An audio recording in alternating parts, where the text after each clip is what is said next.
자, 영적 소경이 된 자라는 제목으로 말씀을 전하겠습니다.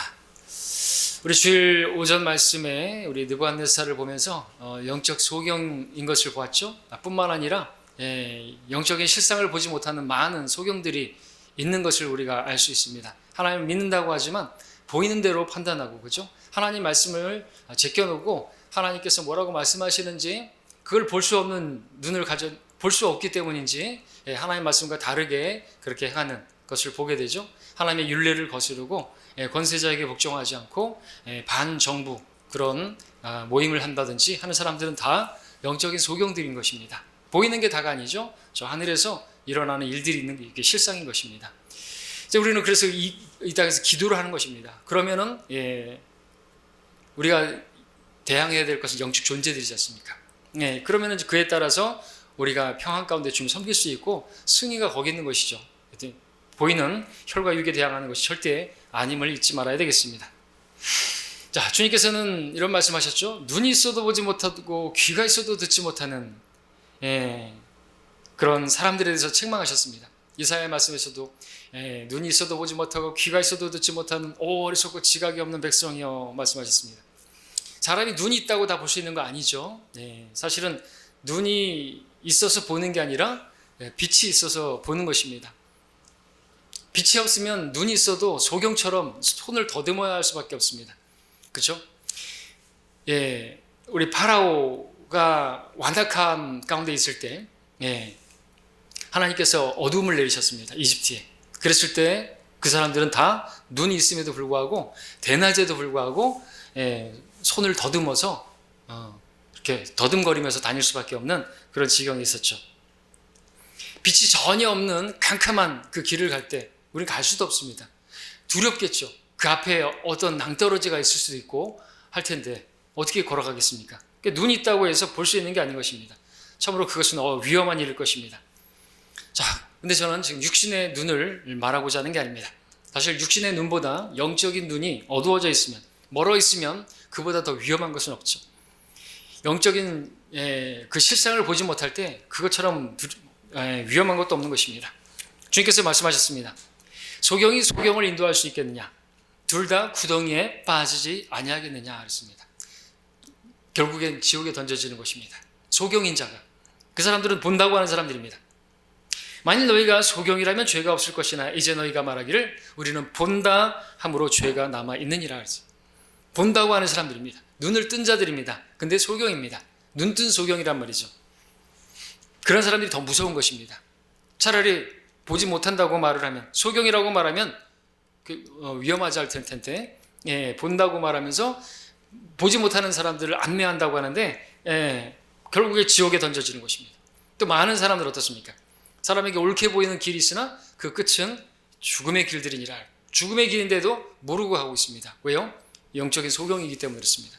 그들 다 눈이 있습니다. 본다고 말하지만 자기 앞에 죽음이 있고, 그렇죠? 죽음이 있다는 걸 알면서도 대비를 안 해요. 보험 같은 것도 들면서 죽음 뒤에 지옥이 있는데 그건 못 보잖아요. 보는 게 다가 아닌데 그 죽음으로 영원으로 들어가는데 영원한 생명이 있고 영원한 하늘나라가 있고 영원한 지옥 형벌이 있고 불못이 있는데 그런 것들을 보지 못하면서 자기들은 잘 걸어가고 있다고, 자기들은 본다고 말을 한다는 것입니다. 그러면은 고침을 받을 수가 없는 것입니다. 오늘 많은 사람들이 실제로 영적인 눈이 먼 상태에서 세상을 살아가고 있습니다. 그래서 영적인 실상을 보지 못하고 있습니다. 오늘 본문의 발람도 그랬죠. 본문 전까지 영적인 눈이 완전히 감겨 있었습니다. 때문에 주의 천사가 앞에 칼을 빼들고 있는 것도 보지 못했습니다. 그 앞에 심판이 있는 것을 보지 못했습니다. 근데 주님께서 눈을 열어주시자 그가 처한 영적 실상을 보게 되었고 그 앞에 머리 숙여 엎드려지고 말았습니다. 본문의 배경을 잠시 살펴보죠. 하나님께서 발람에게 12절에 보시면 이렇게 말씀을 주셨습니다. 하나님께서 발람에게 말씀하시기를 너는 그들과 함께 가지 말고 그 백성을 저주하지도 말라. 그들은 복을 받았느니라 하시더라. 하나님께서는 분명히 그들과 함께 가지 말라고 하셨는데 그들과 함께 갔죠. 그 때문에 하나님의 진노가 22절, 23절을 보게 되면 일어나는 것을 보게 되는데 그가 떠났기 때문에 하나님의 진노가 일어났으니 주의 천사가 그의 대적자로서 길에 섰더라. 그때 발람은 그의 나귀를 타고 있었고 그의 두 종이 그와 함께 있었는데 나귀는 주의 천사가 그의 손에 칼을 빼어들고 길에 서 있는 것을 보고 길에서 벗어나 들로 들어가니 발람이 나귀를 길로 돌이키려고 때리니라 말씀하고 있습니다. 발람은 눈이 멀어서 자기 앞에 주의 천사가 막고 서 있는 것을 못 봤는데 나귀는 발람이 타고 있는 나귀는 보았던 것이죠. 짐승은 보는데 사람은 못 본 것입니다. 사람이 존귀에 처해 있다 할지라도 깨닫지 못하면 멸망하는 짐승과 같다고 했는데 분명히 하나님 말씀을 주셨잖아요. 그렇죠? 가지 말라고. 근데 갔죠. 그게 하나님 말씀인데도 불구하고 근데 하나님 말씀을 이제 변개시키면서 이제 뒤에서 보겠지만 그렇게 불순종해서 갔던 것입니다. 그러면은 깨닫지 못하면 멸망하는 짐승과 같은 건데 여기서도 그 말씀이 진린 것을 보게 됩니다. 자, 나귀가 주의 천사를 보고 길에서 벗어나자 밭으로 들어가고 발람은 나귀를 때렸습니다. 그래도 나귀는 발람의 길에서 돌이키려고 했습니다. 발람의 길에서 돌이키려고 했습니다. 그러다 보니까 길 옆 포도원 담장에 발람의 발이 뭉개지게 되었죠. 짓눌리게 되었습니다. 그러니까 발람이 또 때리게 되었고 그렇게 근데 맞아가면서도 나귀는 그 자리에 엎드렸습니다. 주의 천사가 길을 막고 있는 것을 봤기 때문에 그렇죠. 그러자 발람은 또 때렸습니다. 3번씩이나. 27절부터 29절을 보시면 또 발락이 발람에게 말하기를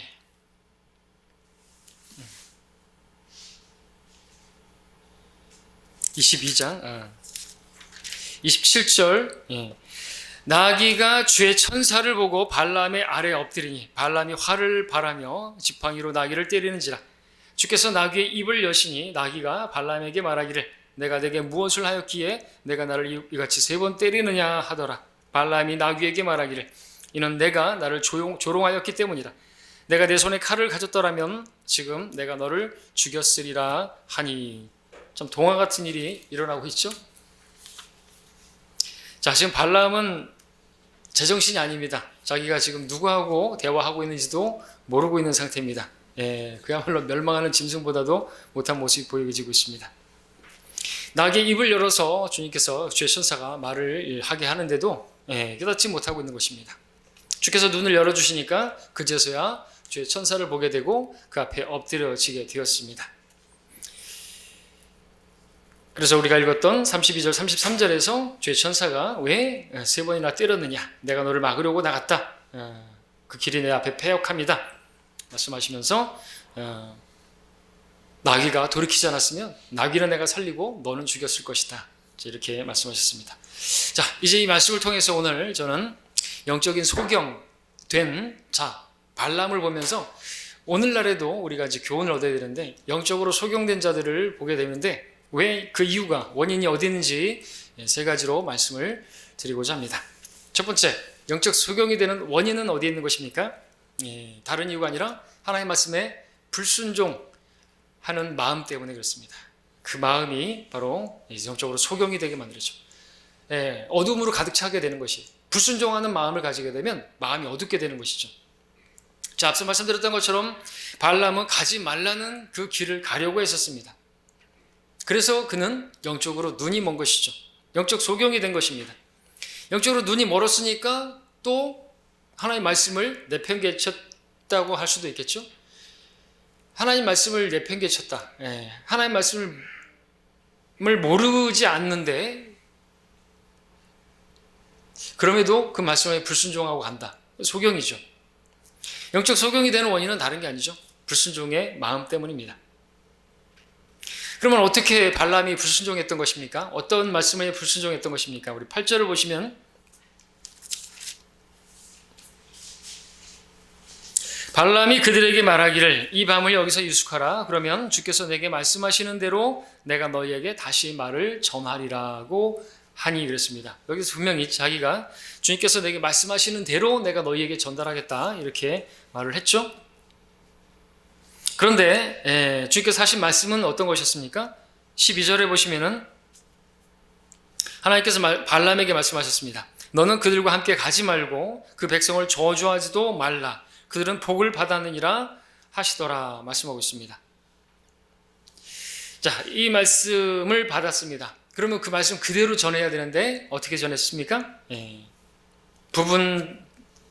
부분적으로 전했죠. 3분의 2는 빼먹고 13절에 보면은 그가 말합니다. 말한 부분만 읽으면 너희는 너희 땅으로 돌아가라. 이는 주께서 내가 너희와 함께 떠나는 것을 허락하지 아니하시기 때문이라 그랬습니다. 다 잘라버렸습니다. 그 백성을 저주하지 말라. 그들은 복을 받았느니라. 이 말씀은 없애버렸던 것이죠. 하나님 말씀에 불순종하는 불만이 있기 때문도 있죠. 이브도 불만이 있어서 하나님 말씀에 삭제했죠. 마음대로라는 말을 삭제했는데 불평이 있는 것이죠. 가고 싶은데 가지 못하게 막는 거예요. 그런 가운데서 불평하는 마음이 있으면 항상 이렇게 하나님 말씀을 삭제하는 것을 보게 됩니다. 자, 그렇게 전해놓고 18절을 보게 되면은 그가 말을 하죠. 발락이 내게 은과 금으로 가득 찬 그의 집을 준다 해도 내가 주 나의 하나님의 말씀에서 벗어나서 덜 행하거나 덜 행할 수 없노라 그랬습니다. 자기가 행한 것은 하나님 말씀에서 덜 행해놓고 덜 전해놓고 삭제하고 해놓고 말로는 하나님 말씀에서 덜하거나 뺄 수도 없다 이렇게 말하고 있습니다. 이런 모습을 20절에서도 볼 수 있는데 20절에 보시면 밤에 하나님께서 발람에게 임하여 그에게 말씀하시기를 만일 사람들이 너를 부르러 오면 일어나서 그들과 함께 가라. 그러나 너는 내가 너에게 하는 말만 할지니라 하시니 그랬습니다. 근데 발람이 어떻게 했던 것입니까? 여기서 또 한 번 이제 이렇게 고관들이 갔다가 다시 불러오라고 해서 다시 이제 왔는데 잠시 있어봐라. 하나님께서 뭘 말씀하시는지. 근데 이제 하나님께서 이렇게 말씀하시는 것입니다. 근데 이 말씀을 하신 걸 잘 보게 되면 사람들이 부르러 오면 그렇게 가라고 그렇게 말씀하셨습니다. 근데 21절에 보니까 어떻게 했습니까? 발람이 아침에 일어나서 그의 나귀의 안장을 지우고 모압의 고관들과 함께 떠났더라. 또 하나님의 말씀을 어겼죠. 하나님은 분명히 사람들이 너를 부르러 오면 그때 가라고 그렇게 말씀하셨는데 여기서도 또 불순종하고 있는 것이죠. 말씀에 불순종하고 있는 것이죠. 부르러 오지도 않았는데 지가 아침에 일어나서 나귀 안장을 지우고 이렇게 떠났던 것입니다. 이것은 아브라함의 모습하고 대조죠. 아브라함은 이제 자기 아들 이삭을 번제로 드리는 그 일에 있어서 아침에 일어나서 안장을 지우고 그렇게 가는데 정말 아침 일찍 아들을 죽이러 가는 건데도 그렇게 순종하면서 갔는데 이 사람하고 다른 모습이죠. 아침에 일찍 일어나서 안장을 지우고 가는데 불순종의 길을 가는 것입니다. 순종의 길이 아니라 아브라함하고 대조적이죠. 자, 발람은 하나님의 말씀에 불순종했던 것입니다. 그러니까 자기가 가는 길이 죽음의 길인데 그 길이 죽음의 길인지도 모르고 그 길을 갔던 것이죠.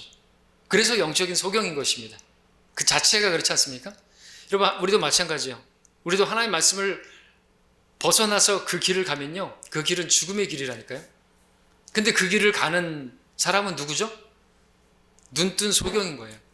그 길을 가면 그 길이 자기에게 또 옳아 보여요. 그 길을 가면 자기가 성공할 수 있을 것 같아요. 그 길을 가면 즐거울 것 같아요. 근데 그 길은 타락의 길이고 멸망의 길인데 그 길을 가려고 해요. 뭐죠? 눈이 완전히 감긴 거예요. 그러니까 우리가 하나님의 말씀을 불순종하는 그 자체가 영적 소경으로 그렇게 걸어가는 것이라는 것이죠. 그렇죠? 지금도 사람들이 영적 소경으로 살고 있지 않습니까? 하나님의 말씀에 불순종하고 살아가고 있지 않습니까? 예수님을 믿지 않고 있는 자체가 또 크리스마스 시즌이라고 하는데 사람들은 막 크리스마스 얘기를 하면서도 그분이 왜 오셨는지도 모르고 그분이 누군지도 모르고 알아볼 생각도 안 하고 그렇게 살아가는 것을 보게 됩니다. 그냥 크리스마스라고 하면서도 지금 그런 예수님에 대해서 이야기도 안 하지만 그죠? 그 전에 우리는 그래도 기쁘다 구주 오셨네 만백성 맞으라 이런 찬양이 캐럴송이라도 부르는데 그래서 그거 가지고 이렇게 복음 전하는데 좀 써먹을 수도 있는데 몰라요 사람들이. 그래서 이런 찬양을 캐롤송을 들어보시냐 그러니까 모른다는 거죠. 요즘 젊은 아이들은. 그래서 말이 안 통하죠. 그래서 그걸 써먹지 못하는데 자, 이처럼 오늘날도 영적 소경이 되는데 이유는 다른 데 있지 않습니다. 하나님의 말씀에 불순종하는 마음 때문에 그렇죠. 그러면 불순종하게 되면 어둠이 임하게 되는 것이죠. 여러분 아까 말씀드렸던 파라오도 그 이집트에 어둠이 임했습니까? 내보내라고 했는데 안 보내니까 하나님의 말씀에 불순종하니까 하나님께서 어떻게 해요? 어둠을 보내셔가지고 대낮에도 더듬거리게 만드신 거 아닙니까? 자, 오늘날 하나님의 말씀을 전한다는 목사들 중에서 영적 소경들이 참 많습니다. 그들의 특징, 발람처럼 하나님의 말씀을 삭제한다는 게 특징이죠. 그들은 삭제된 성경을 쓰고 있습니다. 문제는 그 삭제된 성경을 쓰고 있으면서도 삭제되었는지를 못 본다는 것이죠. 왜요? 영적 소경이기 때문에 그렇죠. 개혁 성경에는 13구절, 그것을 또 개정한 개혁 개정판에는 14구절이 없음이라고 분명히 친절하게 삭제되었다고 알려주는데도 삭제되었는지를 모르고 있어요. 왜요? 영적 소경이기 때문이죠. 삭제되지 않은 성경을 보여주는데 삭제되지 않았는지도 못 봐요. 이게 온전한 성경인 거를 몰라요. 못 봐요. 왜 그러죠? 영적 소경인 것이죠. 그들도 하나님 말씀을 또 모르지 않는다고 하셨습니다. 그런데도 불순종해요. 비근한 하나로 얘기하면 그들도 침례가 맞는 거 알아요. 근데 여전히 세례를 붙들고 있어요. 불순종하고 있는 것이죠. 그들은 누구예요? 영적인 소경이지 않습니까? 소경이 누구죠? 말씀에 불순종하는 자들이에요. 그들은 소경입니다. 그래서 소경된 자들을 안내를 못하는 것이에요. 구원을 어떻게 받는지도 모르잖아요. 믿음으로 구원받는 거예요? 행함으로 구원받는 거예요? 믿음으로 구원받지만 행함으로써 또 유지돼야 되는 것이에요. 이 기본적인 것도 안내하지 못하잖아요. 소경을 인도하는데 소경이라서 어떻게 구원을 받는지도 모른단 말이죠. 영적인 소경이 되려. 왜 그렇게 됐어요? 하나님 말씀에 불순종하려는 그들의 마음 때문에 그조차도 뭐가 뭔지도 모르는 거예요. 구원조차도 제대로 안내를 못 해주는 것이죠. 소경인 것입니다. 교회 안에 소경이 얼마나 많은지 몰라요. 무서운 일이 벌어지고 있는 것이죠. 예수님께서 오셨을 때 이 땅에 영적 소경들이 있었습니다. 그들이 누구죠? 바리새인 서기관들이에요. 주님께서 그들에게 뭐라고 했습니까? 너희 눈먼 안내자들아 라고 말씀하셨습니다. 오늘도 많은 목사들이 영적 소경이 되어서 잘못된 길을 그렇게 가고 있고 또 사람들을 잘못된 길로 구덩이로 이끌고 있는 것입니다. 이유가 무엇인가? 다른 이유가 아니라 하나님의 말씀에 불순종하는 그 마음 때문에 영적 소경이 된 것이죠. 에스겔서 12장 2절에 인자야 너는 반역하는 집 가운데 살고 있도다. 그들은 볼 눈이 있어도 보지 못하고 그들은 들을 귀가 있어도 듣지 못하니 이는 그들이 반역하는 집입니다. 반역하는 마음 때문에 그들은 볼 수 있는 눈이 있어도 보지 못하는 영적인 소경이 되고 말았던 것이죠. 우리 베드로전서 함께 볼까요? 베드로전서 2장 7절 보겠습니다. 7절 8절을 보시면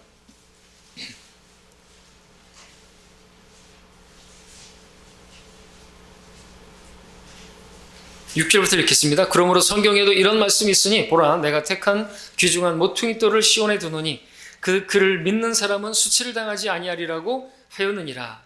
그러므로 믿는 너희에게는 그가 귀중하나 불순종하는 자들에게는 건축자들이 버린 그 돌이 모퉁이의 머릿돌이 되고 또 넘어지게 하는 돌과 거치는 반석이 되었으니 곧 불순종함으로 말씀에 걸려 넘어지는 자들에게니라.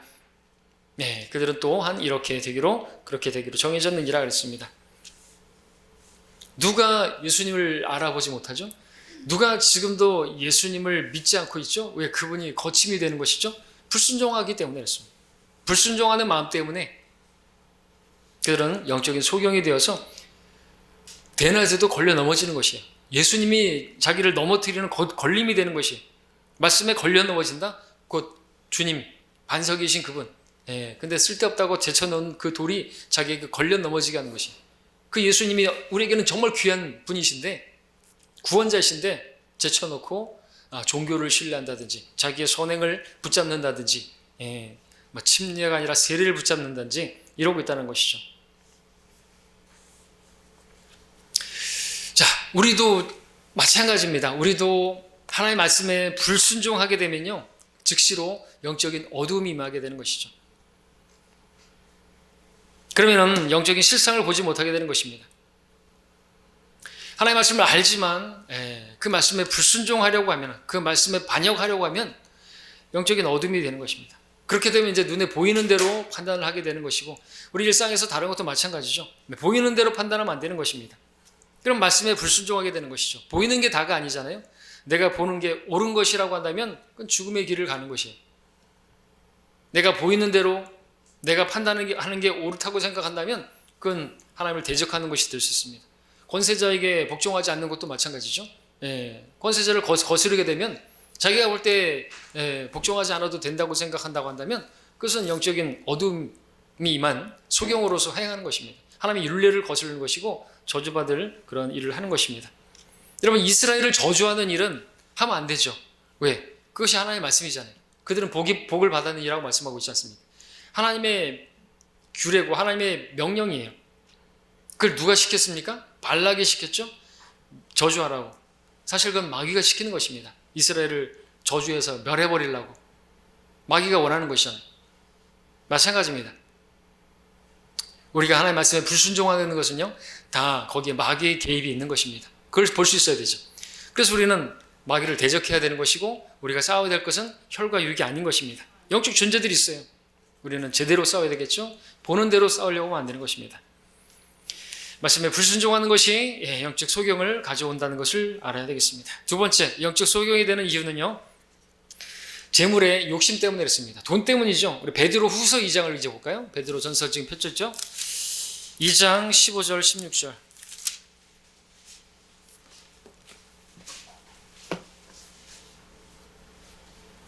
그들이 바른 길을 버리고 빗나가서 부올의 아들 발람의 길을 따르는 도다. 그는 불의의 삭슬을 사랑하였으나 자기의 죄악으로 인하여 책망을 받았으니 말 못하는 나귀가 사람의 음성으로 말하여 그 선지자의 미친 짓을 막았느니라 그랬습니다. 미친 짓이라고까지 표현하고 있습니다. 하나도 심한 것이 아니죠. 아까 우리가 민수기에서 봤던 그 모습은 미친 모습 같지 않습니까? 나귀하고 대화하고 있는데도 자기가 지금 나귀하고 대화하고 있는지도 모르고 있었으니 누가 보면은, 자, 근데 중요한 건 바른 길을 벗어나서 빗나간 것에 대해서 미친 짓이라고 하는데 그 이유가 무엇인가? 불의의 삭슬을 사랑했기 때문이라는 것입니다. 재물의 눈이 먼 것이, 시체말로 돈에 눈이 뒤집어진 것이죠. 그러면 보이는 게 없어요. 그렇게 세상에서도 돈에 눈이 뒤집어진 사람들은 뵈는 게 없잖아요. 그래서 가족도 없어요. 그 노름에 눈이 먼 사람들은 가족이고 뭐가 없어요. 가정이 다 파탄나도 그걸 보지 못하고 그냥 거기에 빠져 있는 것이죠. 돈은 그런 것입니다. 자, 오늘날도 영적인 소경들이 있는데 그들은 미친 짓을 하고 있는 것입니다. 누가 바른 길을 버리고 바르지 않은 길로 가겠습니까?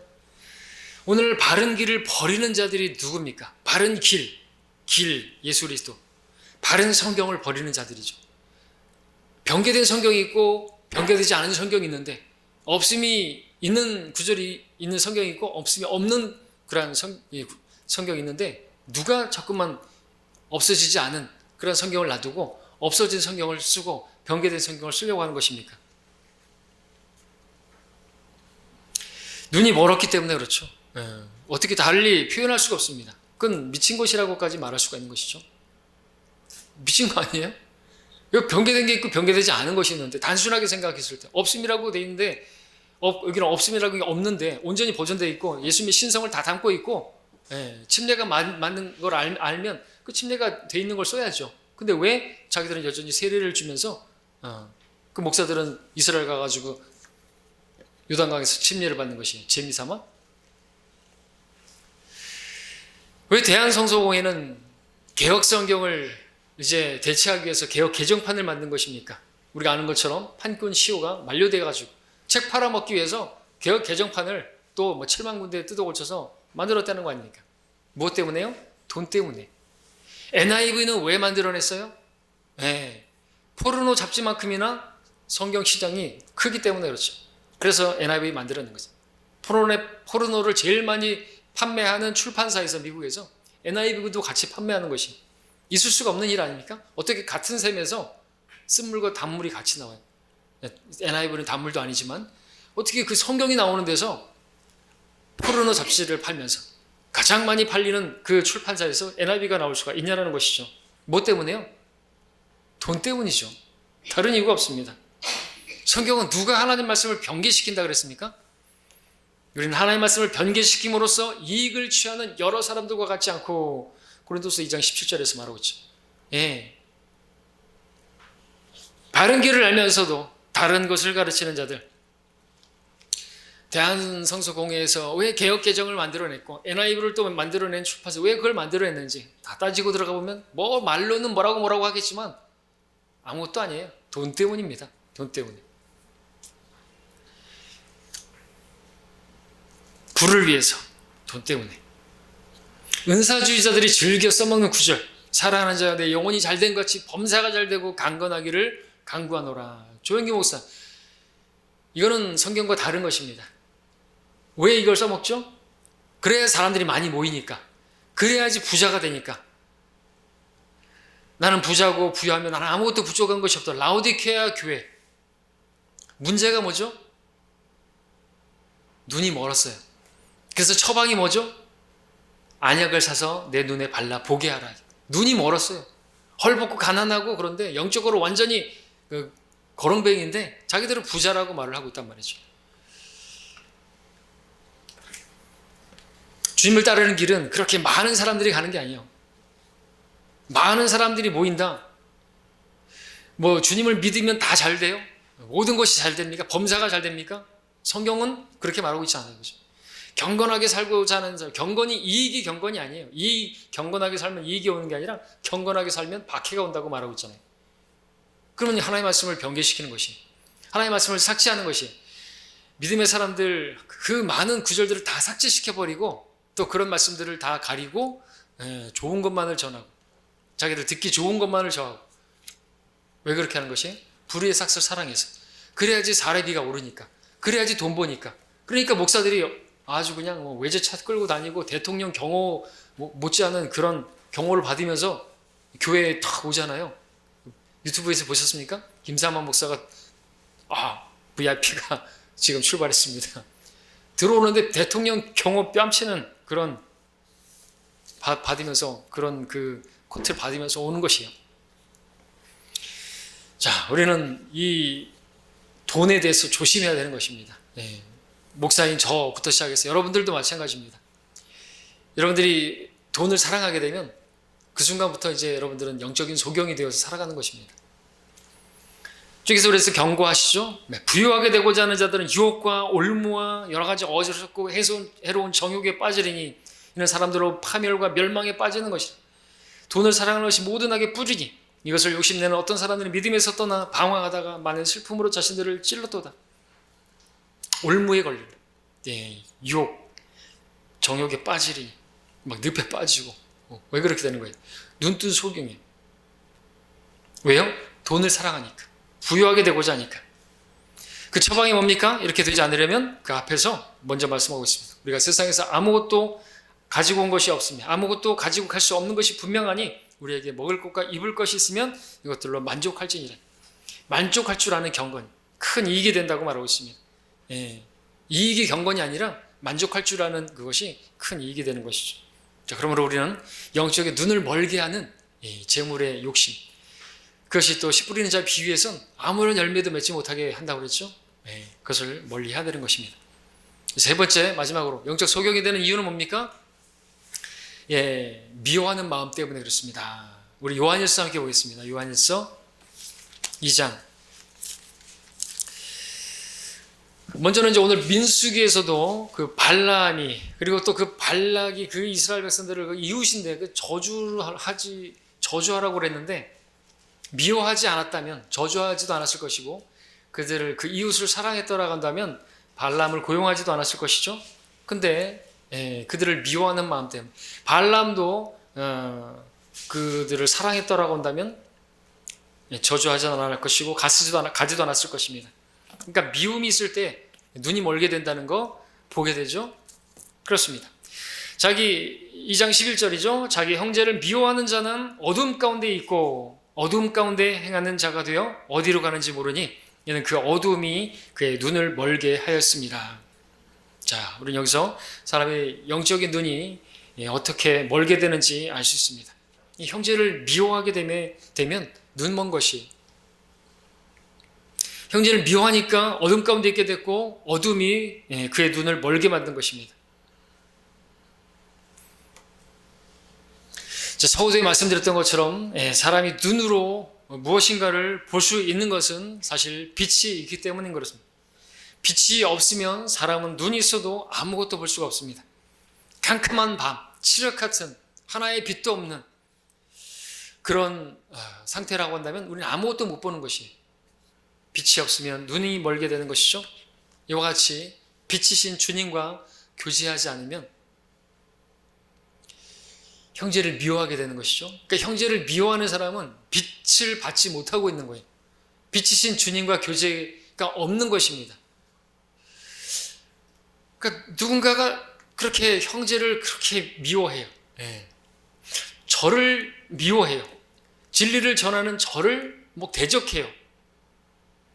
정치 메시지를 전하지 않는다고 해서 말 못하는 동물 취급을 해요. 그렇게 하면 되나요? 그렇게 하는 사람은 과연 주님과 교제하는 사람인가? 전혀 아닌 것이죠.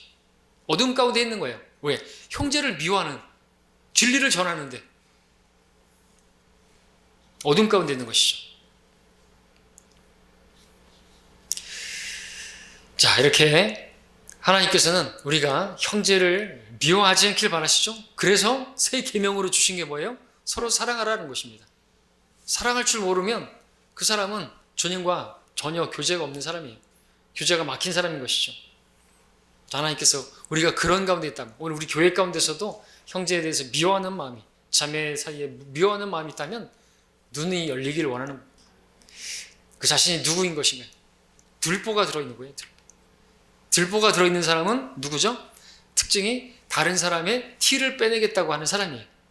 들보가 들어가면 앞이 하나도 안 보이죠.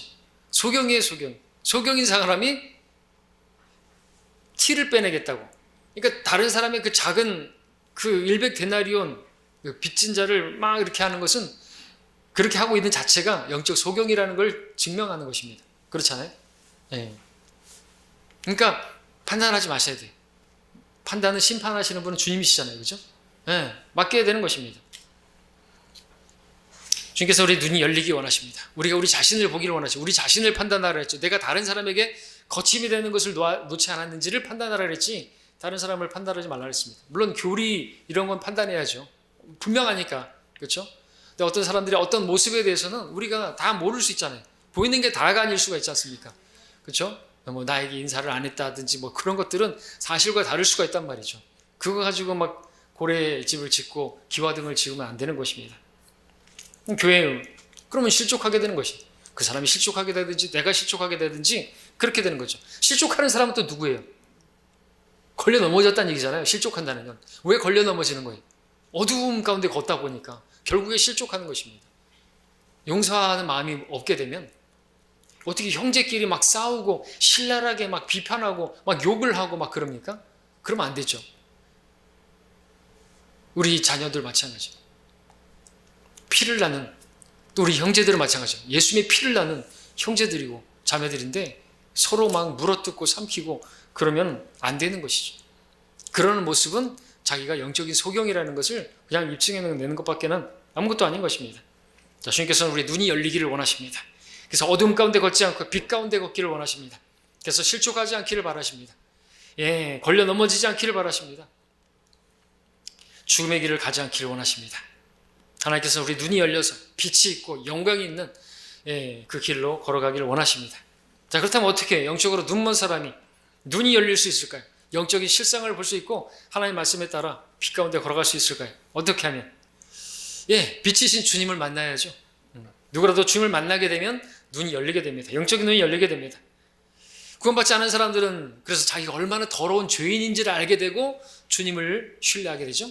구원받게 되죠. 우리는요. 우리는 정말 이 교회 시대가 밤중이에요, 지금. 그리고 마지막 때는 가장 어두운 시기입니다. 그렇다고 해서 우리가 또 어둠 가운데 걸어서는 안 되겠죠? 같이 그렇게 어둠 가운데 행하고 형제를 미워하고 그렇게 될 수 있는, 불법이 성행함으로 많은 사람들 사랑이 식어지게 되고 우리도 그렇게 사랑이 식어지면 어둠 가운데 걷게 되는 것입니다. 그러면 세상 살아가기 힘들죠? 신앙생활도 할 수가 없는 것입니다. 자, 주님은 우리의 안내자이시고 우리의 인도자시고 우리의 눈을 열어주시는 분이십니다. 그래서 주님을 의지하는 것이죠. 자, 그렇다면 주님께서 우리의 눈을 열어주셔서 올바로 걸어갈 수 있도록 하시는 방법이 무엇인가? 우리의 눈을 열어주시는 방법이 무엇인가? 우리 다시 민수기로 가서 보겠습니다. 민수기 24장 보겠습니다.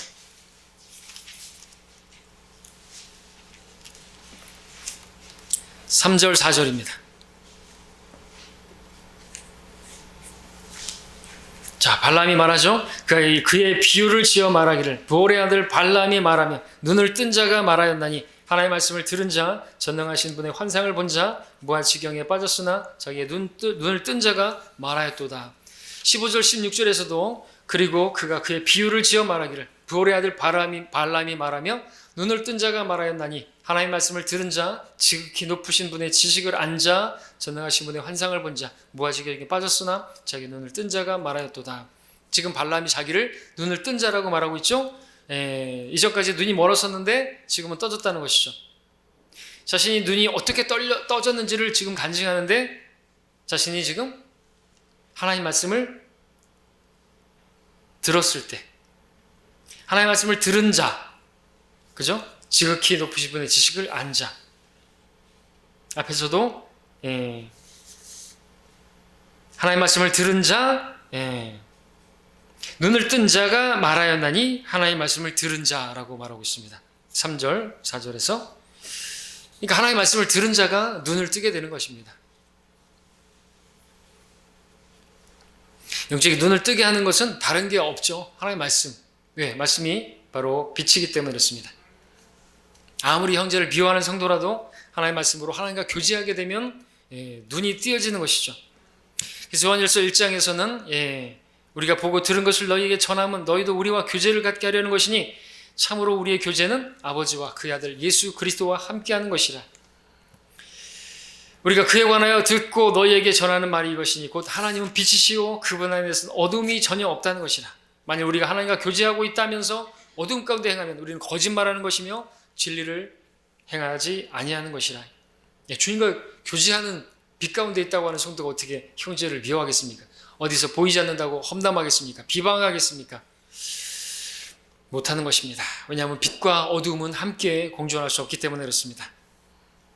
내가 주님과 교제하고 있다는 증거는 형제 사랑으로 입증되어야 하는 것이죠. 주님께서 우리가 하나님의 말씀으로 교제함으로써 빛 가운데 행하길 원합니다. 그것은 형제자매를 사랑하는 것입니다. 사랑의 어린 눈으로 바라보길 원하는 것이죠. 눈이 어두워지게 되면 미워하게 되는 것입니다. 눈이 열리면 사랑스럽게 되는 거죠. 주님과 교제하게 되면 나를 구원하신 것처럼 저렇게 주님께서 값주고 사신 거잖아요. 얼마나 값지게 주고 사신 거예요. 얼마나 귀한 것이에요. 보물이죠.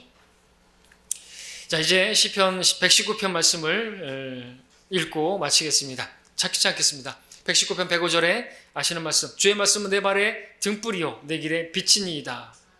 130절에서 주의 말씀이 들어가면 빛을 주며 그것이 우매한 자에게 명철을 주나이다. 주의 말씀이 들어가면 내 마음에 빛이 나는 것이 어둠 가운데 있지 않게 되는 것이죠. 어둠이 다 물러가게 되는 것입니다. 아침 해가 뜰 때의 어둠 밀리듯 그 어둠을 다 몰아내셨네. 찬양처럼 다 몰아내는 것입니다. 그래서 무엇이 바른 길인지, 무엇이 주님을 따르는 길이고 무엇이 옳은 길인지를 분별할 수 있게 되는 것이죠. 자, 하나님께서 우리가 이렇게 날마다 말씀의 빛 가운데 참 빛이신 주님과 교제함으로써 눈이 열린 삶을 살기를 바라십니다. 주님을 만남으로 우리 안에 있는 모든 어두움들이, 그것이 그 어두움이 불순종으로 인한 어두움이든 재물을 욕심내는 그로 인한 어두움이든 또는 형제를 미워함으로 생긴 어두움이든 그 모든 어두움이 주님 만남으로 다 사라지기를 원합니다. 눈을 뜬 자로서 빛의 자녀로서 살아가길 원합니다. 빛의 자녀는 어떻게 사는 것입니까? 말씀에 불순종하지 않고 순종하는, 그리고 재물에 욕심내는 것이 아니라 현재 있는 것으로 가진 것에 만족하는, 무엇보다 우리에게는 주님이 계시잖아요. 주님으로 만족하는 우리가 되기를 바라시고, 세 번째는 형제를 사랑하는 자로 그렇게 살아가기를 바라시는 것입니다. 그럼 우리가 되기를 바랍니다.